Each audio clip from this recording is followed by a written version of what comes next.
nuevas medidas para aumentar las riquezas del país. Mucho hablan los voceros del régimen sobre aumentar los precios, pero nada sobre redimensionar las pensiones y el salario mínimo. Aunque no nos hemos acostumbrado y nunca nos acostumbraremos, el regalo de Navidad habitual del régimen de La Habana para el pueblo son las malas noticias. En esta ocasión, las nuevas medidas anunciadas por el miembro del Buró Político y primer ministro Manuel Marrero Cruz han creado inquietud, zozobra y perplejidad entre los habitantes de la mayor de las Antillas, que en la actualidad y desde hace al menos un lustro atraviesa la que posiblemente sea su peor crisis económica después de 1902. Crisis provocada de hecho por los propios dirigentes del país, pues una de las tácticas más empleadas por los comunistas es mantener al pueblo temeroso del futuro. Este nuevo desatino a modo de timo o amenaza, o ambos, viene únicamente a reforzar la crisis económica. De cualquier manera, por mucho que los gobernantes nos prometan quiméricas mejorías, ya los cubanos de la isla no esperamos más que pobreza, pues mucho hablan los voceros del régimen sobre aumentar los precios del gas, de los alimentos, del combustible, del transporte y del agua, pero nada sobre redimensionar las pensiones y el salario mínimo para enfrentar la carestía de la vida, carestía que además se agudiza apenas revelados los indeseables incrementos y ellos lo saben. De momento la realidad es que con una pensión de 1,500 pesos o un sueldo mínimo de 2,200 no alcanza para cubrir las necesidades más elementales, habida cuenta de que el precio del cartón de 30 huevos se elevó a 3,500 a raíz de la noticia, y otro tanto sucedió con el de los frijoles y otros alimentos básicos. Y el del dólar ni se diga, este 19 de enero ya alcanzó los 276 pesos, y expertos vaticinan que podría llegar a 300 antes de concluir el mes. Naturalmente estas cifras no se refieren al precio del dólar a nivel estatal, sino al del mercado negro. No obstante, ello no impidió que el primer ministro lo empleara como referencia para ilustrar cuán asequible, desde su punto de vista, resulta actualmente el combustible en la isla en comparación con cualquier otro país del mundo.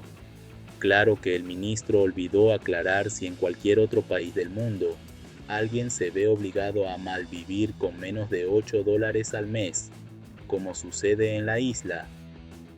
La situación nos trae a la mente aquella consigna lanzada por el gobierno, vamos con todo, y la consiguiente respuesta de muchos ciudadanos, ¿a dónde vamos y con qué vamos si no hay nada? Y es que no se necesita ser economista para darse cuenta de que el país está en ruinas, no solo porque el castrismo acabó con el desarrollo industrial alcanzado hasta 1958, sino también porque ha provocado el éxodo brutal e incesante de fuerza de trabajo, fundamentalmente jóvenes y profesionales capacitados que ante la intolerancia del gobierno se ven obligados a abandonar el país en busca de libertad y bienestar.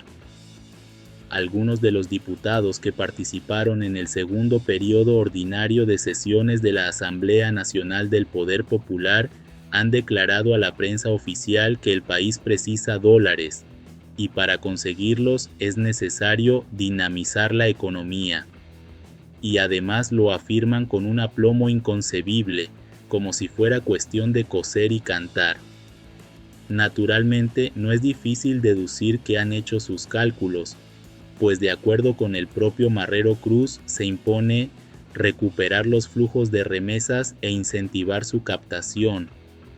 Para lograrlo, se proponen aprovisionar las desabastecidas tiendas en MLC, donde, como su nombre lo indica, solo se puede pagar en moneda libremente convertible, y más específicamente en moneda virtual, transferida en principio desde el extranjero, o sea, que los cubanos de la diáspora envíen más dólares, mientras más hambre y necesidades asfixien a sus familiares en Cuba. Por su parte, el miembro del Buró Político del partido y presidente del Parlamento, Esteban Lazo Hernández, pretende aumentar las riquezas, y preserva las conquistas de la revolución, con una productividad ínfima y una industria obsoleta y colapsada. Al fin y al cabo, durante 65 años la dictadura no ha cesado de pedirnos más y más sacrificios con la promesa de un futuro de bienestar que nunca hemos visto. En vez de eso, hoy somos una población embellecida, engañada e incapaz de sustentarse de manera autónoma. Con todo, los mandamases cubanos no renuncian a esgrimir el embargo estadounidense y más recientemente también la pandemia de COVID-19 como excusa para su ineptitud. ¿De qué otro modo llamarle al fracaso de una medida tras otra a través de más de 6 décadas de dominio absoluto? El resultado no podía ser diferente.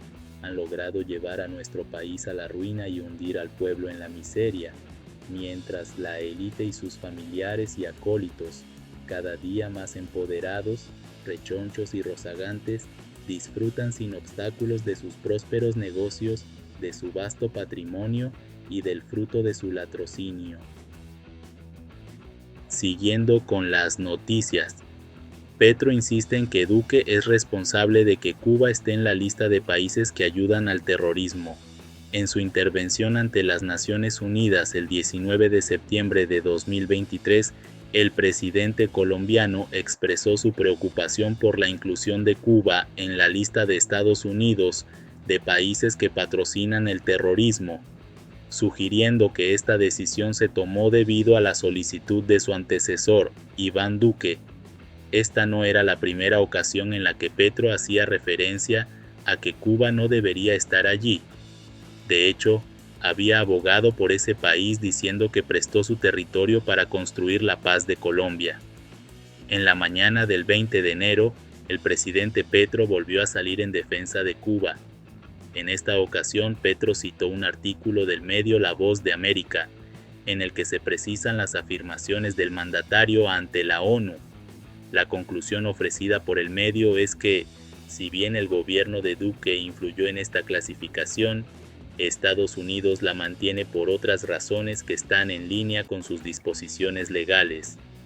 Estados Unidos volvió a designar a Cuba como Estado patrocinador del terrorismo en enero de 2021, argumentando que el país brinda repetido apoyo a actos de terrorismo internacional. La justificación de Estados Unidos es que ese país ofrece refugio a delincuentes que cometen tales acciones. Cabe anotar, sin embargo, que esta designación no es nueva, pues Cuba estuvo en esa lista desde 1982 hasta 2015. Y bien amigos, así vamos terminando las noticias importantes del día de hoy. Por favor, nos ayudarían mucho compartiendo las noticias y así poder informar a muchas más personas de la verdadera realidad en Cuba. Patria y vida mis hermanos, nos vemos en el siguiente informe.